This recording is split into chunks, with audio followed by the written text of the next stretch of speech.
Back at it again, and I came across this video that I found a little bit interesting that I wanted to just share with you guys and open up a conversation about this topic of discussion.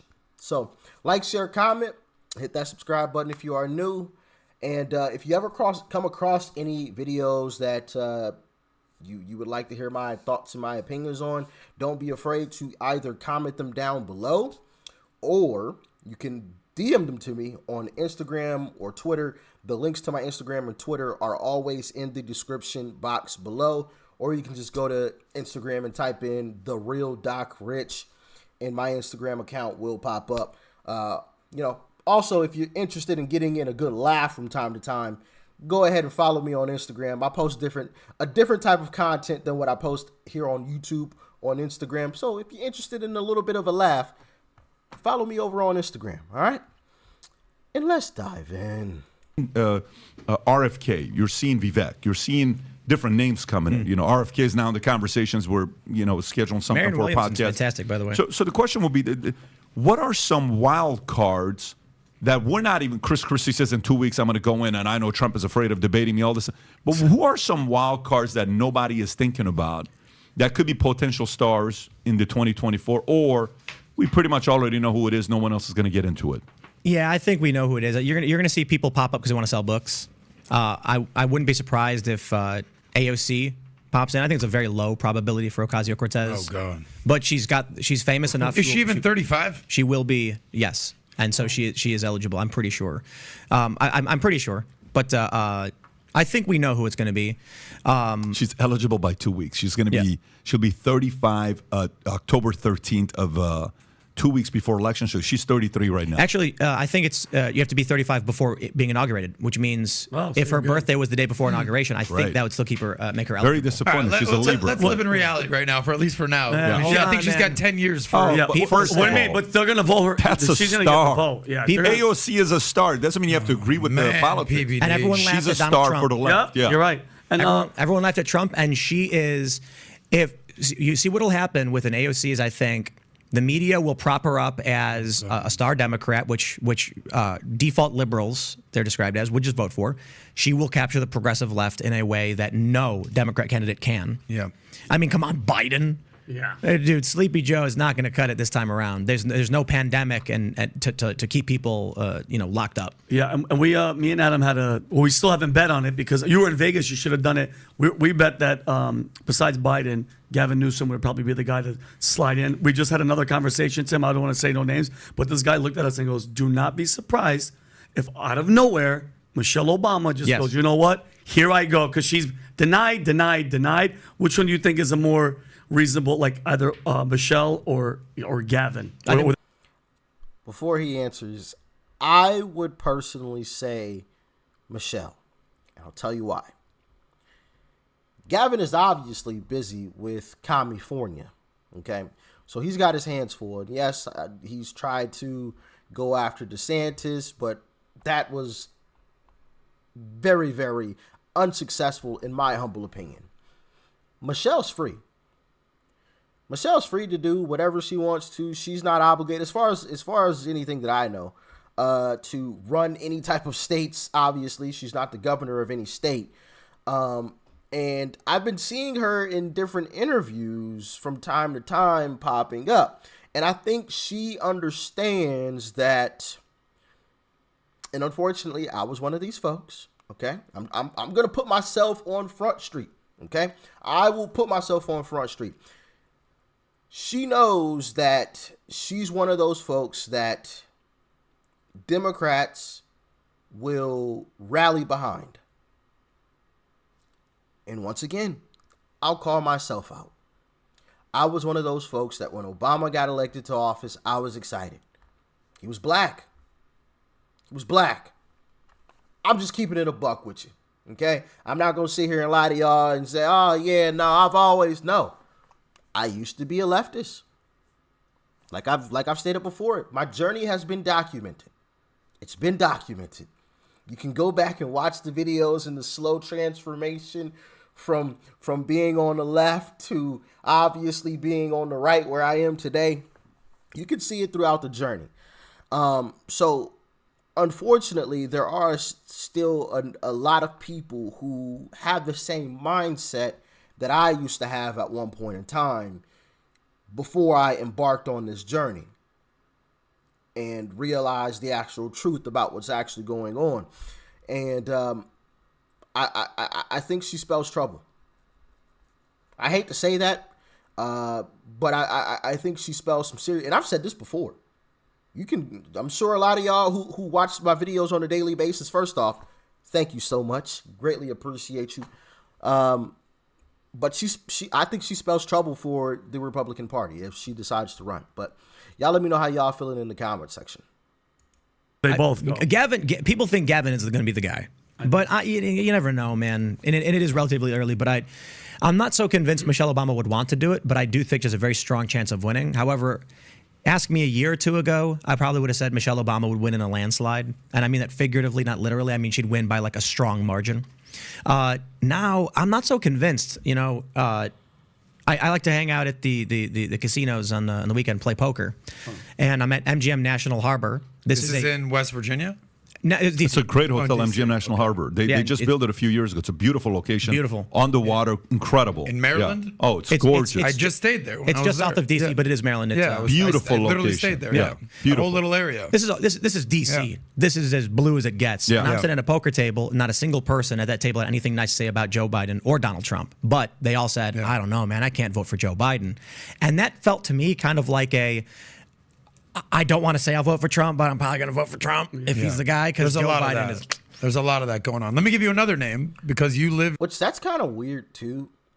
That I mean, I'm grateful that people are waking up and realizing, hey, we can't vote for these types of folks. We have to change the policies. But I feel like for a lot of folks, they always put like something out there.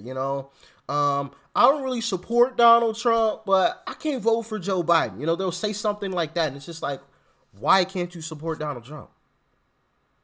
Why? Why are you so afraid to say, yeah, I support Trump? And I think it harps back to the media and how they've demonized, at least tried to demonize Uncle Trump. And in some people's minds have demonized him to the point where they won't even publicly say that they'll vote for Donald Trump. And I've heard about this type of situation amongst celebrities as well. And how if certain celebrities come out and say, yo, I support Trump, that's looked on as a really bad thing, and they could possibly lose gigs and business opportunities and things like that. So they either say they'll support, a Democrat, or they don't say anything at all. They talk to people behind the scenes, off the record and say, yeah, I'm voting for Trump kind of thing. Which is, if that is true, that is so dirty on so many levels. And hopefully when Uncle Trump gets back into office, I mean, he's going to have his hands full from the very minute he is put back into office. Some executive orders are going to have to be done right off the bat, depending on, what he can and can't do. But there's going to be a whole lot of those, whole lot of those. He's going to have to fix, domestic energy, immigration. He's going to have to fix, the media possibly and that sort of thing, which allegedly Obama kind of opened the door to messing the media up. Allegedly. So we're going to have to figure that situation out. We're going to have to figure out, this whole demonizing people if they're a Republican. How are you going to navigate that? How are we going to bring this country back together so we're not so divided? I mean, he is going to have his hands full. And the list goes on, right? Y'all know. You're probably thinking of something right now. Well, you didn't touch on this, So it's going to be very, very interesting to watch him go back into office and start executing things because there's a whole lot to do. In West Virginia, you might like him, you might hate him. I don't know, but I'm gonna throw this out there. I actually like your senator, Joe Manchin. Nobody likes him in West Virginia. But how does he keep getting elected? He's not going to get elected. No. He's been elected for the last broke his 40 heart. years. He's devastated. Hear me You out ruined his here, weekend, guys. Tim. Yeah. He's whether or not he gets elected for the 50th time. He goes to nightclubs wearing Joe Manchin shirts. 100%. But he's been elected as a Democrat in the reddest state in the country, or one of the reddest states of the country, continually as a Democrat. How does he do it? How does he continue to do it? I mean, whether he continues or not, but he's done it already. The proof is in the pudding. Firstly, I'm in the Eastern Panhandle, which is an hour from D.C., 15 minutes from Frederick, big cities, and it's like a moderate area that leans right. And then you get into the core of West Virginia, and it is MAGA country. It's 86%. I mean, granted, Right. the people who live around me are all diehard Trump, because this country used to be fairly moderate. Because Democrats, and you look at Joe Manchin's politics, and he's fairly conservative in a lot of ways. Yeah. So back when he did run, I mean, what was it, 2018, I think he got reelected? The country was relatively different, and people were still willing to say, yeah, Democrat, Republican. But now, You think we've changed that much dude, in people 4 won't even years? drink Bud Light. I'm at the casino. I'll punch and you there's- right in the face right now, Tim Cass. There's an old guy, and he's just like, I ain't drinking that. And I'm like, do you even know why you're not drinking that? It's just the culture wars have become so pronounced. That's why I was saying I think Peter Thiel's wrong about DeSantis. The hyperpolarization of this country is the conversation. So I just think I'm hanging out in West Virginia. There's not a single person I have ever met who says they would vote for Joe Manchin. You've got too many great options. You've got Jim Justice. You mean now? Right now. Okay, got you. So you think things have transformed that much in the last 4 years? Yep. That someone who's been a Democrat in Manchin, MAGA country. If Manchin switches parties, he might stand a chance. Wow. Yeah. Nice. But you've got Mooney, who I believe is running. He represents West Virginia's first, and the Trump people love him. You have Jim Justice, the governor, who's term limited out, and he's going to run for Senate. And well, they've elected him, to a term limit, so people seem to like him. I'm not going to pretend to know enough, everything about West Virginia politics. I've only been here for a couple of years, but just my general understanding from being there and talking to people. We actually just went to a Republican dinner, this past weekend. No one there likes me. Not a single person had anything nice to say about him. So if you like this, How are you guys feeling about that little conversation there with Tim Pool and Patrick? I forgot his name there for a second. Shout out to both of these fellas as well. But do you guys think that Michelle will hop into the ring? And if so, what does that do to the Democrat Party? Because right now, there's no primaries. Zero. I made a YouTube short on it of, was that MSNBC? It was either MSNBC or CNN, one of these leftist news stations, if I remember correctly, where the guy was asking the question, so there's not going to be any primaries, and, the lady on there, I don't know her name. I know she's been around. I've seen her before. Forgive me. I don't know everybody's name quite yet. But she was basically saying, absolutely not. Joe said he wanted to, keep going. He's the leader of the Democrat Party. We're not going to put anybody else on the stage against him. Absolutely not. Absolutely not. She's a black lady. So I wonder what she would say, as well as all of the other Democrats that are for just pushing Joe back out there, if Michelle stepped up to the plate. I think that would create a chaotic situation in the Democrat Party. I think it would be chaos. Because of that very reason. The Democrat Party has already said there's no primaries.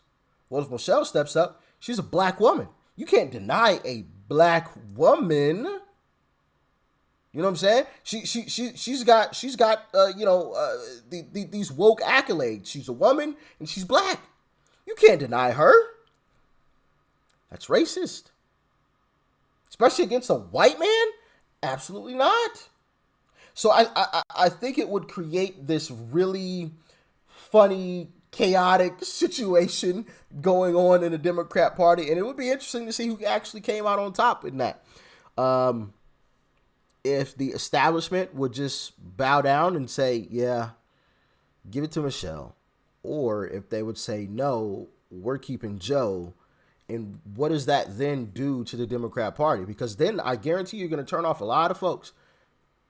Because at that point in time, I feel like the rhetoric that the Democrats have tried to push out, continuously will come back to bite them.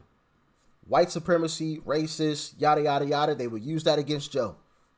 Oh, you guys are just, racist and you didn't want a black woman in office.